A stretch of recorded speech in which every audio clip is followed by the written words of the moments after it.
हम सब जब भी रामायण का नाम सुनते हैं तो हमारे दिमाग में सबसे पहले क्या इमेज बनती है? अरुण गोविल का फेस अजय श्री राम और रामानंद सागर की पूरी रामायण हमें कहीं न कहीं याद आने लगती है, क्योंकि हम सब ने देखी है बचपन से। लेकिन क्या आपने कभी सोचा है कि हमने जो रामायण बचपन से देखी है, क्या वही पूरा सच है? तो इस वीडियो में हम कुछ चीज़ों पर बात करने की कोशिश करेंगे। फिर हम वाल्मीकि और तुलसीदास की जो रामायण है उसमें फ़र्क क्या है, दोनों में से कौन-सा ज़्यादा ऑथेंटिक है, और वो सारा सच जानने की कोशिश करेंगे जो हम सभी को जानना चाहिए। तो सबसे पहले हम यहाँ पर रामायण की थोड़ी-सी हिस्ट्री जानने की कोशिश करते हैं। तो देखो, रामायण का कोई तय इतिहास नहीं है, क्योंकि इस कहानी को लगभग 300 बार अलग-अलग रूप में लिखा गया है। हर भाषा, हर क्षेत्र और हर समाज ने और कई देशों ने रामायण को अपने तरीके से बनाया है और अपने तरीके से लिखा है। इसलिए कहीं राम भगवान हैं, तो कहीं आदर्श राजा हैं, तो कहीं योद्धा हैं, या फिर कहीं एक सिर्फ साधारण इंसान भी दिखाए गए हैं। लेकिन क्योंकि रामायण हमारे वहाँ से ही बनी है, तो हमारे पास ज़्यादा ऑथेंटिक सोर्सेस हैं इसको समझने की, जैसे कि वाल्मीकि की रामायण। तो वाल्मीकि की रामायण सबसे ऑथेंटिक मानी जाती है और उसमें जो लिखा गया है उसको हम पूरा सच मानकर चल सकते हैं। और ऐसा क्यों है, क्यों वाल्मीकि की रामायण ही सबसे बेस्ट है और वही ऑथेंटिक है, ये सब मैं आपको आगे बताऊंगा। लेकिन उससे पहले मैं आपको कुछ प्रसिद्ध रामायण बताता हूँ। जैसे कि महर्षि वाल्मीकि की संस्कृत रामायण जो सबसे मेन है, मेरे पास भी है यहाँ पर। ये सबसे मुख्य है, ये 2 खंडों में है और संस्कृत और हिंदी यहाँ पर दोनों है। फिर आता है गोस्वामी तुलसीदास की रामायण, जिसको हम रामचरितमानस के नाम से जानते हैं। फिर है कंबन की तमिल रामायण, तमिल में भी रामायण है अलग से। और फिर है कृत्तिवास की बंगाली रामायण। फिर है अध्यात्म रामायण और एक है भावार्थ रामायण। लेकिन सबसे मूल और प्राचीन है वह है वाल्मीकि की रामायण, जो मैंने आपको अभी दिखाई। तो अब हम थोड़ा वाल्मीकि की रामायण पर बात करते हैं कि वाल्मीकि की रामायण क्यों इतनी खास है। वाल्मीकि रामायण को आदि काव्य, और आपने कई बार पढ़ा होगा कि वाल्मीकि को आदि कवि के रूप में भी जाना जाता है, क्योंकि महर्षि वाल्मीकि श्री राम के समकालीन थे और उन्होंने पूरा भगवान राम का जीवन देखा है।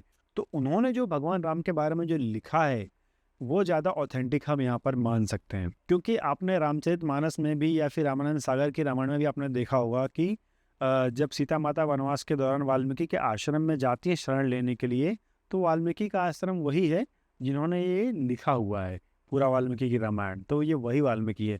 इसलिए काफ़ी सारे रामायण में साबित भी हो जाता है कि वाल्मीकि उसी समय के दौरान थे और उन्होंने पूरा श्री राम का जो जीवन है वो देखा है अपनी आंखों से। इसलिए हम इतना ऑथेंटिक और प्राचीन वाल्मीकि रामायण को ही मानते हैं। क्योंकि जितने भी विद्वानों से आप मिलोगे, सुनोगे, उन सबका एक ही कहना है कि जो आई विटनेस होता है वही सही चीज बता सकता है। लेकिन ऐसा भी हो सकता है कि समय के अनुसार जो लोग उसको रिप्रिंट कर रहे हैं उसमें कुछ चीजें चेंज भी कर दे, ऐसा भी मुमकिन है। लेकिन कुछ हद तक तो जानकारी बाकी लोग से तो वहां पर सही ही मिलेगी।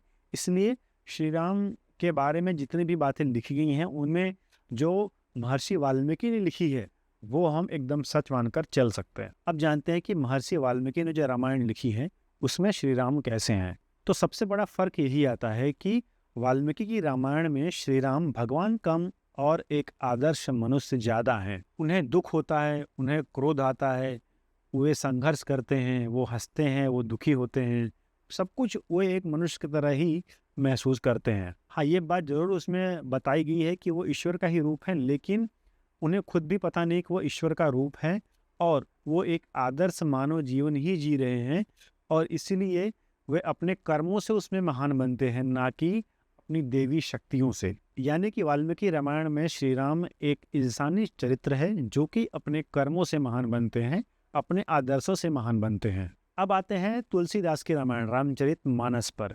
अब ये जो रामायण है ये लगभग 500 साल पहले 16वीं शताब्दी में लिखी गई थी, तो ये लगभग 500 साल ही पुरानी है। और उस समय भारत में मुगल काल चल रहा था और उस समय भारत राजनीतिक और सामाजिक संकट से गुजर रहा था। तो उस समय गोस्वामी तुलसीदास ने जो सबसे सरल भाषा थी अवधी, उसमें रामायण लिखी और जन जन तक पहुंचाया और भक्ति भाव जगाया। वो उस हिसाब से लिखी गई थी, क्योंकि तुलसीदास का उद्देश्य हिस्ट्री बताना नहीं था, उनका उद्देश्य था भक्ति जगाना लोगों में, ताकि लोग अपने ईश्वर के प्रति थोड़ा सा जागरूक हो, वो अपने धर्म के प्रति थोड़ा जागरूक हो और लोगों में थोड़ा सा भक्ति भाव आए। इसलिए उन्होंने वो रामायण लिखी थी, वो हिस्ट्री नहीं है। तो तुलसीदास की रामायण में क्या अंतर है? तो तुलसीदास के रामायण में क्लियर बताया गया है कि श्री राम भगवान विष्णु के ही अवतार हैं, इसलिए वो एक ईश्वर ही हैं, वहां पर मनुष्य नहीं बताया गया है। तुलसीदास की रामायण में हर घटना, हर युद्ध या फिर जो भी श्री राम करते हैं उनकी एक लीला की तरह बताया गया है, ना कि एक मनुष्य के कर्म की तरह। कुछ यहाँ पर मुख्य बड़े अंतर मैं दोनों में बताता हूँ, जैसे कि लक्ष्मण रेखा। अब सबसे शॉकिंग बात यही है कि वाल्मीकि के रामायण में लक्ष्मण रेखा का उल्लेख नहीं है, लेकिन तुलसीदास की रामायण में वो है।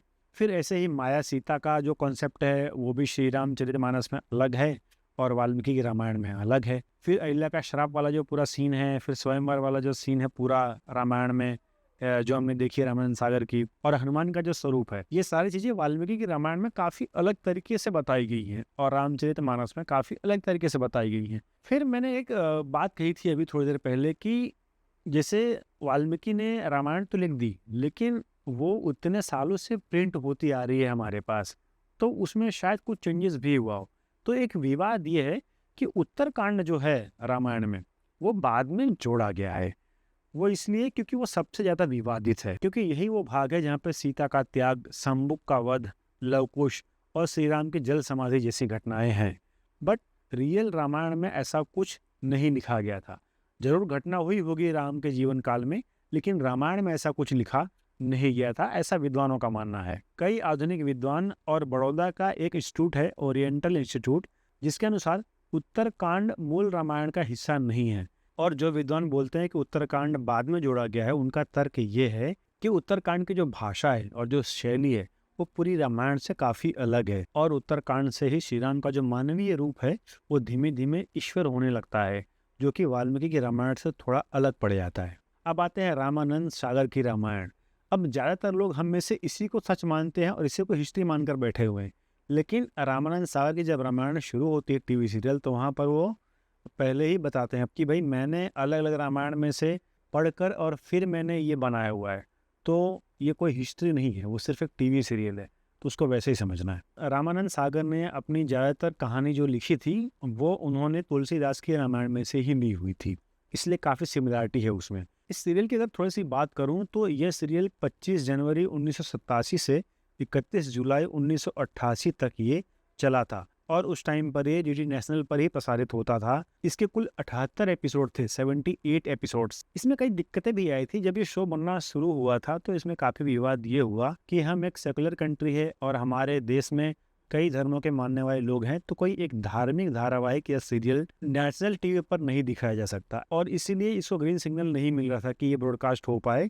बट उस समय तत्कालीन प्रधानमंत्री राजीव गांधी ने हस्तक्षेप किया, और उन्होंने जब हस्तक्षेप किया तब बाद में जाके इसका जो प्रसारण है वो शुरू हुआ। और ये जो रामानंद सागर की जो रामायण हमने देखी है अपने बचपन से, इसका उस टाइम पर बहुत लोगों ने मजाक उड़ाया था, खास करके वेस्टर्न मीडिया ने। जो वीएफएक्स हमने यूज़ किए थे, जो हमने इफेक्ट्स यूज़ किए थे, उसका उन्होंने मजाक उड़ाया था, लेकिन हमारे देश के अंदर इसका कोई भी नेगेटिव इम्पैक्ट नहीं पड़ा। उस समय तो कोई नेगेटिव इम्पैक्ट नहीं पड़ा, लेकिन तो जो कुछ अधिकारी मना कर रहे थे ना, उसका मेन रीज़न ये था कि किसी भी राजनीतिक पार्टी को इसका अलग से फ़ायदा ना मिले, और कौन सी पार्टी फ़ायदा इसका ली है वो हमको पता है।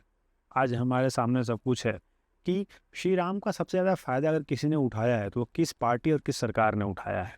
तो आखिर में असली रामायण कौन सी है? तो मैंने आपको कई बार बीच में बताया कि जो भी असली रामायण पढ़ना चाहता है वो वाल्मीकि की ये रामायण मंगा ले। ये 2 खंडों में है, सिर्फ हिंदी में मिल जाएगी। अगर आपको पढ़ना हो तो ये मंगा के आप पढ़ सकते हो, अगर आपको असली रामायण पढ़ना है तो। बाकी जितनी भी रामायण हम देख रहे हैं, किसी में ऐसा कुछ गलत नहीं बताया गया है कि जिससे समाज को नुकसान हो। हाँ, कुछ अनपढ़ और गंवार लोग उससे कुछ गलत सीख कर कुछ कर रहे हैं, तो उससे हम रामायण पर ब्लेम नहीं कर सकते। लेकिन राम को लेकर पॉलिटिक्स सबसे ज़्यादा हुई है, इसलिए आज कौन सी रामायण असली है, कौन सी असली नहीं है, कौन सी अच्छी है, कौन सी अच्छी नहीं है, ये सब सवाल लोगों के मन में आते हैं। तो मेरा तो यही मानना है कि भगवान को लेकर या धर्म को लेकर राजनीति जितनी ना हो उतना ही अच्छा है, देश के विकास के लिए भी और देश के लोगों के लिए भी। और देश के लोगों से भी मैं थोड़ा सा ये कहना चाहूँगा, जो भी 2-4 लोग मेरे वीडियोस देखते हैं, आपकी जो आस्था है उसको आप अलग रखो, उसको कभी भी आप पॉलिटिक्स से मत जोड़ो, क्योंकि जब आस्था और पॉलिटिक्स साथ में जुड़ती है तो उसका फ़ायदा नागरिकों को नहीं होता है, सिर्फ नेताओं को होता है। मिलते फिर हम नेक्स्ट वीडियो में।